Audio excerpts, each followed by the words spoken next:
ได้สมน้ำหน้าอายเด้ได้แต่แนมเบิ่งซื่อๆสารวันเอ้ย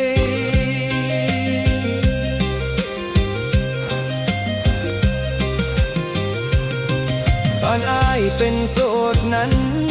น้องไปอยู่แห่งหนใดคือบ่ทันกายมาให้อายได้พบพอบาดว่าอายมีเจ้าพันละยาเคียงคู่น้องจึงมาให้หูเฮ็ดให้ใจอายนี้เกือบแตกสิมางลงสารวันเอ่ย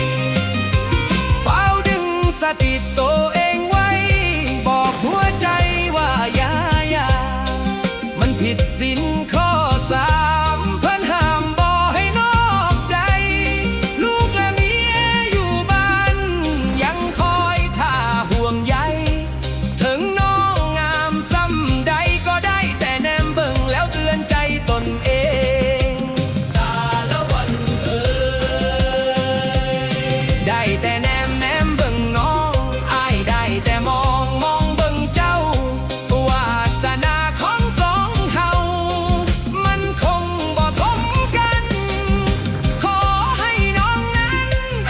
พบชายที่แสนดีฮักน้องฮักครอบครัวนี้อยู่เย็นและเป็นสุข